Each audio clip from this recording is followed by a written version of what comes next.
Welcome to my channel. Today we are reading from a Reddit user. This is probably going to be one of the scariest stories that I have ever read on here. So if you're scared easily, don't click on this link because it will haunt your nightmares forever. This story goes way back.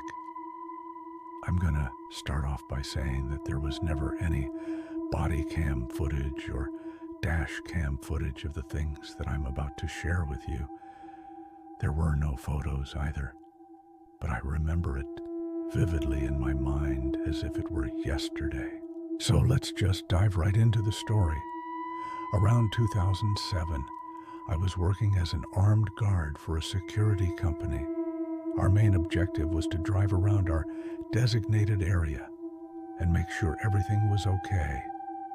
If we saw anything suspicious or out of place, we were supposed to investigate it. Most of the time, we got called to businesses that had motion alarms triggered in their parking lots during non-business hours. We also responded to residential alarm calls, but they were pretty rare. One evening, maybe around 8 p.m., my dispatcher called me and gave me an alarm call at a business in the industrial park. It was a long road with many warehouses and not much foot traffic. The building was at the end of the road. As I drove past all of these warehouses, it was pitch black.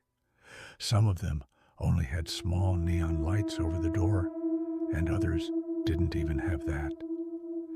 As I got closer to the end of the road, I could see that there was a car parked in the parking lot of the business I was responding to. I couldn't tell what kind of car it was, but it didn't belong there.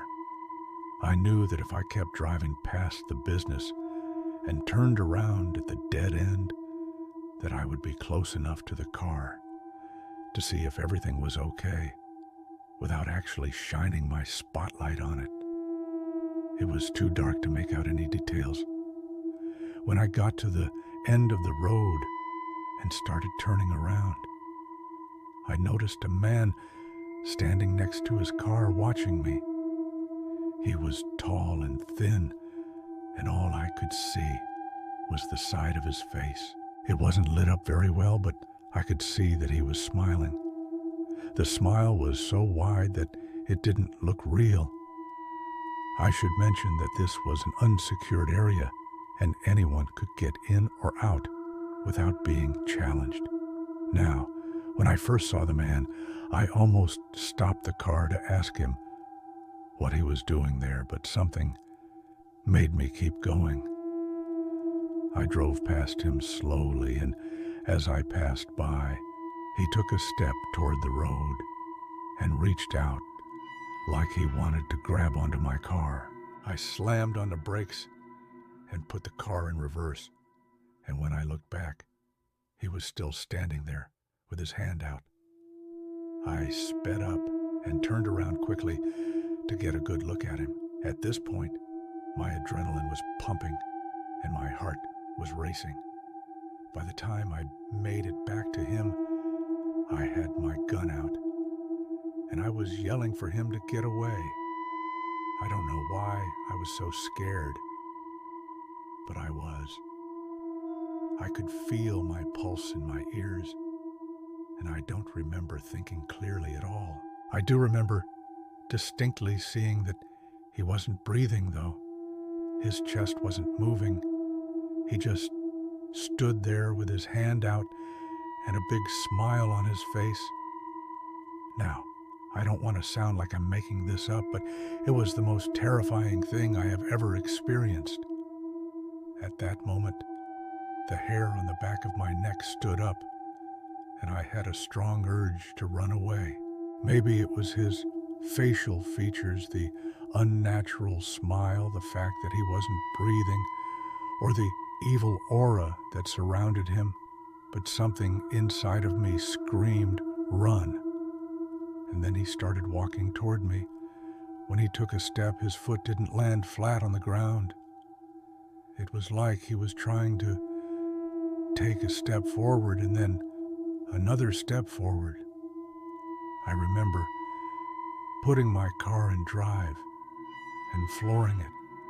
I was tearing down the road with the windows up, looking over my shoulder the whole time. I could hear the engine revving and my heart pounding in my chest. After about 2 minutes of speeding down the road, I decided to pull over and call the cops.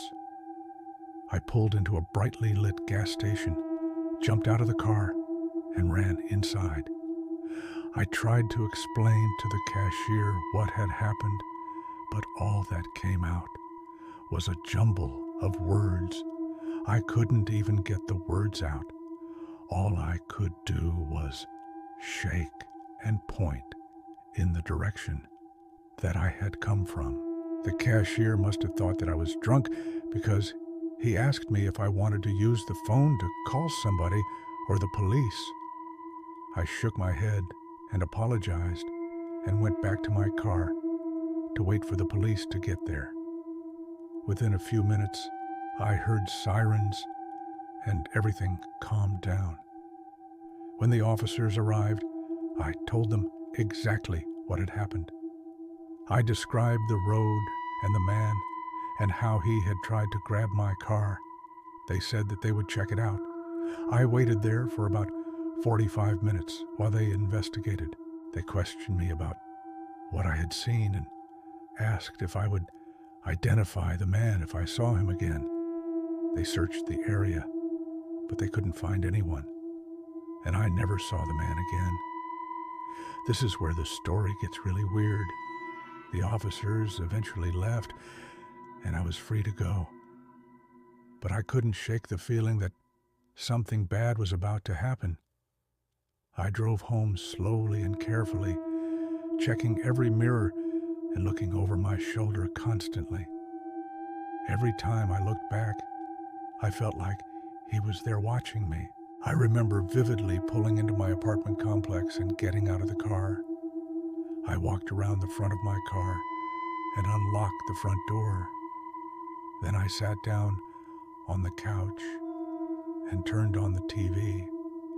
I was hoping that the normalcy of everyday life would calm me down and help me forget about what had happened. But about an hour later, I heard a knock on my door. I was startled and immediately went to hide my gun. I opened the door and saw 2 officers standing there. They introduced themselves and asked if they could come in and talk to me. I let them in, and they sat down on the couch. They told me that they were there to ask me some more questions about the incident that had happened earlier that night. We talked about what I had seen and how I had reacted. They also asked me if I knew anyone who might have been responsible for it. I told them that I didn't know anyone who would do something like that. I had no idea why they had chosen me. As they were leaving, one of the officers asked me if I had heard anything strange that night. I told them about the knocking noise that had woken me up. They thanked me for my cooperation and said that they would be in touch if they needed anything else from me. I watched them leave. That was the last time that anyone from the police department ever contacted me. I moved away a year later, and I haven't thought about that incident in years. Until recently, I found myself thinking about the incident more and more often. I can still remember the feeling of dread and fear that I had when I saw the man standing in the road. I can still feel the pounding of my heart as I sped away from him. I don't know what was so scary about it, but it was the most terrifying experience that I've ever had. I'm still not sure if what I saw was real or if it was a hallucination brought on by some chemical reaction between the chemicals in my brain and the stress of the situation. Maybe it was just a figment of my imagination. But what if it was real? What if there really was a man standing in the road with a big smile on his face? What if he really wasn't breathing? What if he really did try to grab onto my car and pull me over? What if he's still out there waiting for his next victim? I don't want to think about it anymore. It's too scary. That's the end of the story. And that is absolutely terrifying. Do you guys believe in ghosts? Or spirits? Or demons? Because if I saw a spirit, I would be running away screaming as fast as possible. But that's just me. Let me know your thoughts. Also, if you liked the video, don't forget to like and subscribe for more scary stories.